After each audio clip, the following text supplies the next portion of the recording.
It is your Classic Metal Show right here on theclassicmetalshow.com. That is a tune called Heavy Crown from the album called Heavy Crown from the band called Last in Line. Great new stuff, great new band, new old sort of band. And on the line right now we have the guitarist of Last in Line. You might know him from a couple of other bands as well. It's the one, the only. It is Vivian Campbell. Viv, how are you, man? I am very well, Chris. Thanks for having me. Excellent, man. Well, Viv, I got to tell you, man, going into Last in Line, I think like everybody else, I didn't know what to expect. And it really turned out to be, A, a little bit different than I personally expected, but B, it sort of captures exactly what you've been saying all the way back to like 2012, as far as being the essence but not a tribute band to your past work when you were with Dio. So, first of all, congratulations on that.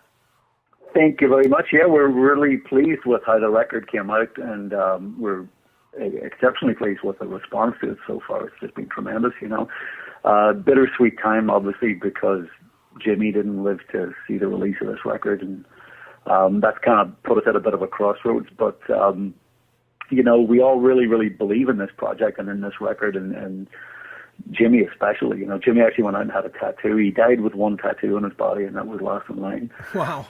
But yeah, it is.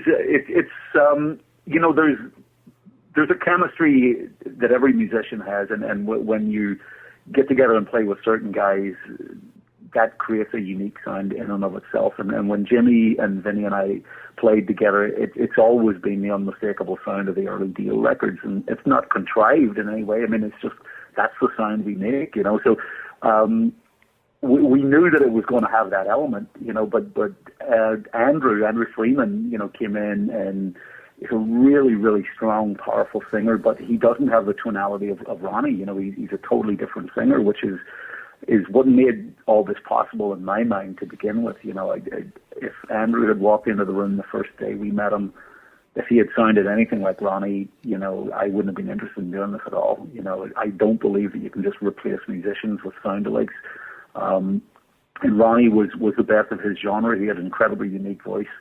And a lot of people have suggested to me, why don't you get so-and-so, this guy sounds just like Ronnie, and that would be completely missing the point, So it's the unmistakable sound of early Dio records through courtesy of Jimmy, Vinny, and myself, and then Andrew Freeman taking it in a whole different direction. And we're exceptionally pleased with the record, but like I said, it's a bittersweet time now, this release, Sure. Definitely. Now I had the chance to talk to Andrew about 2 weeks ago, and I asked him, how much pressure he felt coming in, because let's face it, you, Vinny, Jimmy, you guys have, legacy behind you, whether it's Def Leppard or Dio or Rainbow or Black Sabbath, whatever. I mean, the biggest bands in the entire world. And here comes Andrew Freeman stepping into something that's already being compared to one of the legends in Ronnie James Dio. When you started working with him, did he seem completely comfortable, or did he have to overcome some butterflies before he got comfortable working with you guys? No, Andrew's a total pro, and he deserves, all the recognition he gets as a result of this, because he's an exceptionally talented young guy. And but yeah, I mean, if he was under pressure, he never let it show, which is part of his talent. I mean, he's a consummate professional, and you kind of need to be to do that properly, So yeah, I mean, it's funny you mentioned that. I mean, we called the album Heavy Crown. It was my suggestion because when the record was done, I was looking at all the titles of the songs, and we needed to pull something to put a title on the record. And Heavy Crown seemed like an appropriate name of the album for me, because people are going to make that comparison. They're going to say, "Oh well, this is the Dio band without Dio. Let's see how good this sounds." So, and all of that pressure was on Andrew. As a writer and as a singer and as a lyricist, and I think he came through with flying colors. Now, having said that, the song Heavy Crown itself has nothing to do with Ronnie Dio. The song, I did ask Andrew about that. I said, did you write that thinking about your position in this band? And he said he did, and he said it relates to a personal situation that he experienced many years ago. So, but it did seem like an appropriate title for the record. Sure. Now talk a little bit about the record, Viv, because the record, yes, it does feel, it has that feel that you guys, when you get together, are going to make, that is legendary, that last in line sound. But at the same time, it does not, at least in my eyes, it doesn't rely solely on music that you made in 1982 either. It definitely has a flair to it that does not feel old. It feels modern, but at the same time, it captures the past stuff. It was that by design, or is that just how you guys organically wrote music? There was no agenda whatsoever when we were writing these songs. The only agenda we had was in terms of the sonics. We wanted the record to be physically recorded, mixed, and mastered in a way that was reminiscent of records of the late 70s and early 80s. Okay. When the early Dio records came out, and that's with minimal compression, and that was the only thing that we were conscious of when we were making the record. When we tracked, we tried not to compress too much. The album was mixed by a very talented guy called Chris Collier, and when we had cut the very first 4 songs for the album, we brought Chris into the studio and we played them for him, and we urged him to go home and listen to Holy Diver about 100 times before attempting to mix, because we wanted that approach in terms of the sonics with very little compression and mixing and mastering. And also, in terms of when we were tracking, we didn't want to put a lot of overdubs on this record. There's nothing gratuitous about it in terms of overdubs. We only put on what we felt was absolutely necessary, again, which is very much in the spirit of having a clean, traditional rock sounding record. But as far as the songs themselves go, there's absolutely no agenda. No, we just wrote what came out of us, and some of the songs do sound like they could have been on the Holy Diver album or early Dio records. Sure. They do have that certain kind of classic heavy metal kind of style and feature. And then others, like the title track itself, Heavy Crown. I mean, to me, that sounds kind of more like Soundgarden than Dio, if you ask me, but that's just my opinion. But there are other songs on the record, like Devil in Me, for example, the opening track of the album, to my ear, sounds like it could have been on Holy Diver, but it was never deliberately written that way. All the songs were born out of jamming. We just go into the studio and we just bounce ideas off each other, and we inspired each other when we played together, and that was part of the great joy of making this record. It was so easy to make, and as you said, organic. That's a perfect way to describe it. It was just an organic and easy and joyous experience. Definitely. Now for you personally, obviously you've been in Def Leppard now for, 20 years, I think it's been at this point. And 24, actually, yeah. Yeah, and certainly Def Leppard is not playing quote-unquote metal anymore. And I mean, you guys acknowledge that you guys are definitely more of a rock band now than the high and dry on through the night era of the band. What was doing Last in Line, almost like a purging for you, wanting to get back to playing something a little bit harder, or not, or am I just seeing things? Yeah, it's a long story. I'll try and keep it short, but I mean, the whole idea of this was an accident. It wasn't by design. It's not like I woke up one day and had this great plan to reunite the original band and go off and make a record and stuff. In 2010, Def Leppard was inactive and doing nothing, and for the first half of 2011 as well. And Scott Gorham from Thin Lizzy called me up and asked if he could borrow me to play guitar with Thin Lizzy in Europe for a couple of months. And I leapt at the chance to do that. I was so excited to do that because Thin Lizzy were such a huge part of my education as a guitar player. When I was in my mid-teens, really woodshedding and really honing my craft, just sitting in my bedroom playing guitar over and over again. Lizzy were the band I listened to more than any other, and I knew the catalog intimately, and I learned a lot from Scott himself and from Brian Robertson, and in particular from Gary Moore, who was in and out of Thin Lizzy over the years, and who I discovered through my love for Thin Lizzy. And Gary went on to be my ultimate guitar hero, and the guitarist that I've emulated probably more than anyone else. And so just, being out there on tour, being on stage with Scott Gorham and Brian Downey on drums and playing the songs of my youth totally just reconnected me to my inner 16-year-old again. And I came off that tour just wanting to play more guitar, and I called Vinny and I called Jimmy, and that was 2011. And at that stage, it had been 27 years, I think, since we had played together. And I just said, can we go into a rehearsal room to play? And we did. And as soon as we started playing, the chemistry was there, and it was immediate, and it was electrifying, and we all get goosebumps and just got so excited. And one thing led to another, and it was Vinny who suggested, he knew this young guy, Andrew Freeman. Okay. And Andrew was still living in Los Angeles at the time. And he said, let me give him a call and have him come down. So Andrew walks in.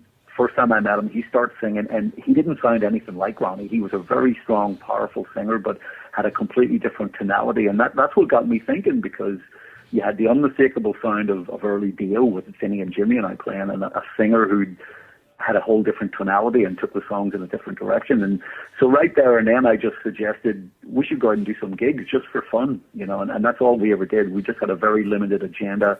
I immediately thought to call the band Last in Line, because at this stage Ronnie had passed away about a year or so earlier, and it kind of seemed appropriate because he was gone and now we were the last in line, and it obviously reflects the title of the second Dio album, which was a song that we all wrote with Ronnie, so Sure. It just seemed perfectly appropriate to call it that, and we had very limited ambition, and for a couple of years all we did was an occasional gig around the LA area, and then things grew. We got offered shows in the UK. We got offered a show in Japan.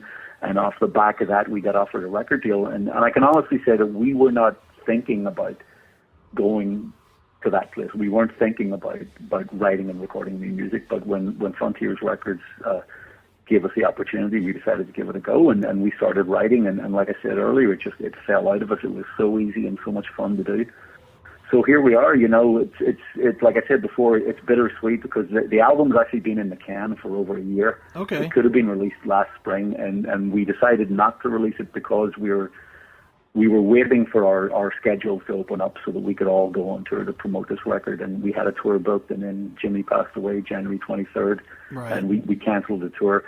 So we're at a crossroads, and it's a strange kind of time for us. We're obviously very pleased with the record and very proud of it, and very, very, very happy with the way it's being received. I mean, everyone seems to really enjoy it, which is great. But we really don't know what we're going to do in the long term now. Sure. Well, let me get into the touchy area that I'm sure you're getting asked on everything. The cruise itself, I think probably, outsider looking in, you probably never want to see another boat again, huh? Yeah, I mean, it didn't go well. From a number of angles, at least the ship didn't sink. Right. It'd be unfair to judge it on that experience. I mean, it was a very unique set of circumstances that didn't play out well for either band, Def Leppard or Last in Line. Joe lost his voice. We ended up doing the most bizarre and unusual Def Leppard show in the history of the band, where Joe didn't sing a note, and Phil and I sang, and Kip Winger and Eric Martin sang a bit, and who really knocked out of the park was Andrew Freeman from Last in Line. He got up and he knew all the lyrics. I guess Andrew used to be in a Def Leppard cover band years Right. ago. He was very, very comfortable doing it. So that was, in and of itself, that was bizarre. What made it really, really, really strange was that literally about 45 minutes before we went on stage to do that show, we found Jimmy dead in the cabin. Ugh. And Joe said to me, he said, let's cancel the show. You don't have to go on stage if you don't want. And I insisted on doing it because one thing I knew about Jimmy was he would have wanted me to get on stage and play that night. The show goes on. And then the next day we were supposed to have the Last in Line performance on the ship. We ended up, Andrew and Vinny and myself, we did together with Eddie Trunk, we did a memorial for Jimmy. We just set up on stage and showed some videos and pictures and told stories about Jimmy, and it was very cathartic actually, because we were still just in complete shock. Right, definitely. What is your response or thought, if anything, to the Grammys ignoring Jimmy, in their Well, yearly that tribute? doesn't surprise me one bit, I mean, I've never been a fan of the Grammys. I mean, when you talk about things like the Rock and Roll Hall of Fame and the Grammys and stuff, I mean, yeah, it's all good. It's something to brag about. It's something to put on your mantelpiece, and it's a discussion over dinner, but it doesn't mean jack shit in terms of your career. I mean, and the biggest example of that is probably Def Leppard. Paramania album has sold how many copies in the US? 10 or 12 million. The Hysteria record sold over 15 million in the US, Right. you know, and yielded 7 top 10 singles or something. And not only did Def Leppard never win a Grammy, Def Leppard never even got nominated for a Grammy. You know, so it's all of that stuff was a farce, you know. And it just, it was a real kick in the nuts to Jimmy that they, you know, conveniently forgot to mention his passing. But you know, Jimmy wouldn't have been surprised. I wasn't surprised. And you know, the real reward is in Jimmy being remembered for the great music he wrote and played while he was on this planet. And you know, the Heavy Crown album, I think, is a fitting epitaph of Jimmy. He went out on a good one, you know, and he was very, very involved in this record. We all wrote these songs together. You know, Jimmy really, really believed in it. Like I said, he died with a Last in Line tattoo, you know. Sure. Definitely. Well, the new record is called Heavy Crown. The band is Last in Line. It's a great record. You definitely want to check it out. Vivian, before I let you go, I have to ask you what is known as the traditional classic metal show question. This should be interesting from you just because obviously that's the reason we're here. We ask everybody this, and I'll ask you, how has Ronnie James Dio affected your career? Well, obviously, considerably, you know. It was my first major band. Prior to Dio, I had a band called Sweet Savage out of Belfast in Northern Ireland, and we wrote and recorded our own music, and we toured a bit, you know, around Ireland and the UK, and we knocked on the door. We never quite got the break we needed. Maybe we weren't deserving of it. Maybe it was just bad luck. I don't know. But, you know, it was with Jimmy, actually, Jimmy Bain, who got me the audition for Ronnie. You know, he had heard me play with Sweet Savage a year or so before, and he had remembered me, and he tracked me down and found my number and literally called me in the middle of the night and woke my father up, you know, looking for me. So, yeah, it was great. You know, he introduced me to Ronnie. I was a huge Dio fan from Rainbow. In fact, I was never really a massive Sabbath fan until Ronnie joined Sabbath. And ironically, I was really, really heavily listening to Heaven and Hell at the time when Jimmy called me and told me about this opportunity to fly to London and audition for Dio, and we did. So yeah, so you could say Ronnie's had a very big part in my career, but so too has Jimmy. Excellent. Very cool. Well, like I said, one more time, the new album is called Heavy Crown. It is the band Last in Line. And Vivian, as a tradition on the show, we always let the artist pick a closing track from their album. Maybe tell us a quick story about it. So what would you like us to wrap this interview up with? Jimmy loved writing songs in F sharp. I think that was his favorite key. Like Straight Through the Heart from the Holy Diver album is a Jimmy Bain riff, and that's an F sharp. And the song Martyr is a great song. It's one of my personal favorites on the album, so I'd go with that one. All right, well, let's speed it up and rip through. This is Martyr. It is Last in Line right here on your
Metal Show.